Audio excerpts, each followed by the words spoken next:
እምነት ተከታዮች እንኳን ለ1445ኛው የኢደል አድሃ አረፋ በዓል አደረሳችሁ እያልኩኝ ከኦሮሚያ ሚዲያ ኔትወርክ ዜና ይዤላችሁ ቀርቤያለሁ። ዘገባዎቹን ወደ እናንተ በማድረስ ሶፊያ ከድነኛ አብራችሁን ቆዩ።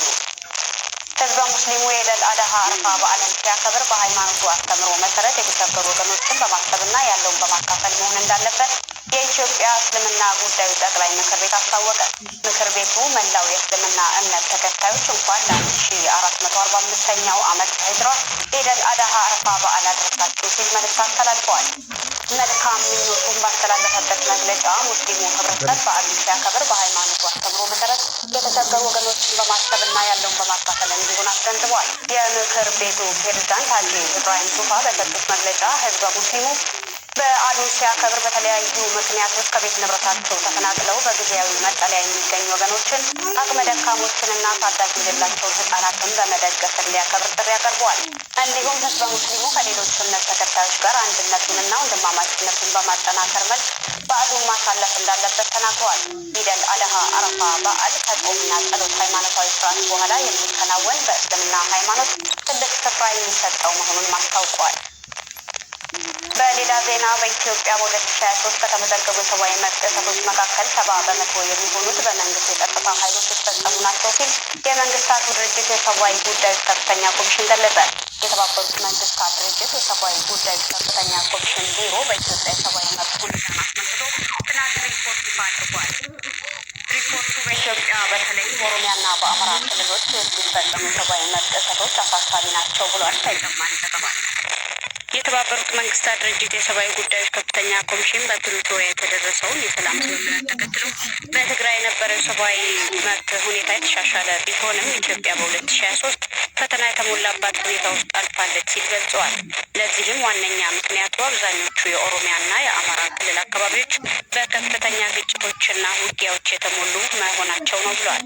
በዘፈቀደ ዜጎች መብት መጥፈፍ፣ በፖለቲካ ምክንያት የሚደርስ የአካል ማጉደል፣ የወሲብ ጥቃት፣ የመሰብሰብ ነጻነትን መጥፈፍ፣ የዘፈቀደ እስር፣ የመናገር ነጻነት መጥፈፍ፣ እገታና መሰወር የመሳሰሉት የሰብአዊ መብት ጥሰቶች በኢትዮጵያ በ2023 መመዝገባቸውን አስታውቋል።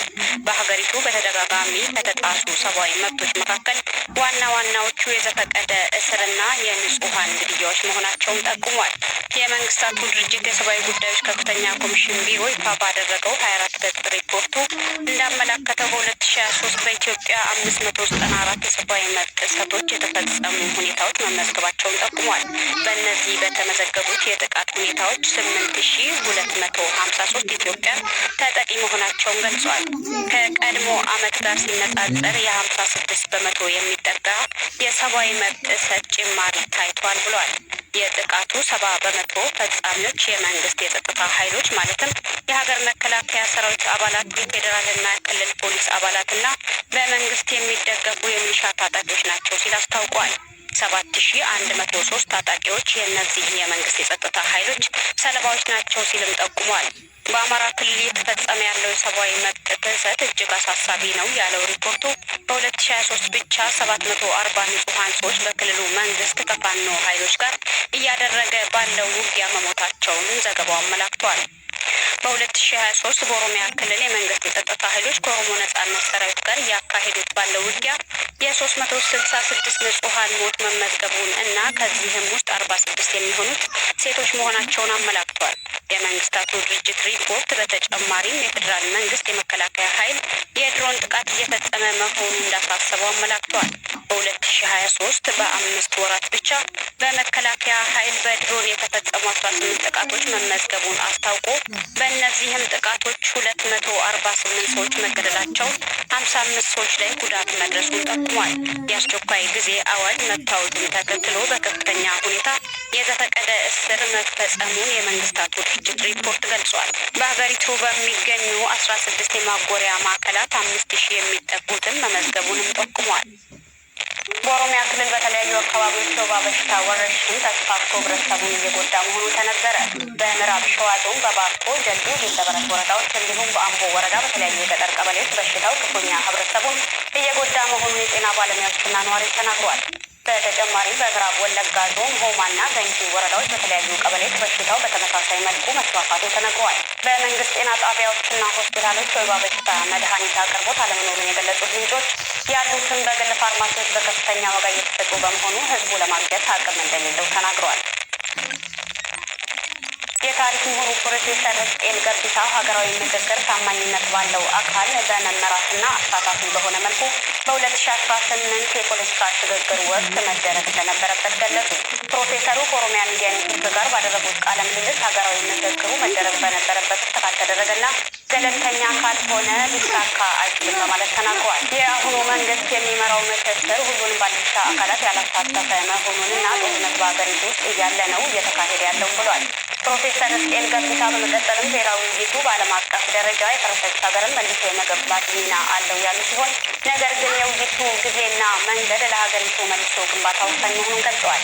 ሽግግር በሌለበት ብሔራዊ ውይይት አይኖርም ሲሉ የታሪክ ምሁሩ ፕሮፌሰር ሕዝቅኤል ገቢሳ ተናግረዋል። በቅርቡ በሚካሄደው ህዝብና ቤት ቆጠራ የአገው ህዝብ የራሱን ኮድ መያዝ አለበት ሲል የአገው ሸንጎ ጠየቀ። የአገው ሸንጎ ለፌዴሬሽን ምክር ቤት በጻፈው ደብዳቤ የአገው ህዝብ በአንድ አገው በሚል ኮድ መቆጠር ሲገባው በአማራ ክልል የሚገኙትን ብቻ የዋግ ኽምራ አገው፣ የአዊ አገው በማለት እንዲቆጠር ኮድ ተሰጥቶታል ብሏል።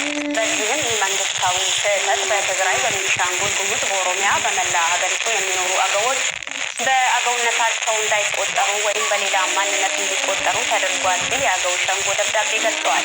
ይህን መሰል የአቤቱታ ደብዳቤ በ2011 ለስታቲስቲክስ ባለስልጣን አቅርበን ኮድ እንዲሰጠን የመወሰን ስልጣን የፌዴሬሽን ምክር ቤት መሆኑን ገልጾልን በወቅቱ ለፌዴሬሽን ምክር ቤት ደብዳቤ አስገብተን የሰጠን ምላሽ እናየዋለን የሚል ነበር ብሏል።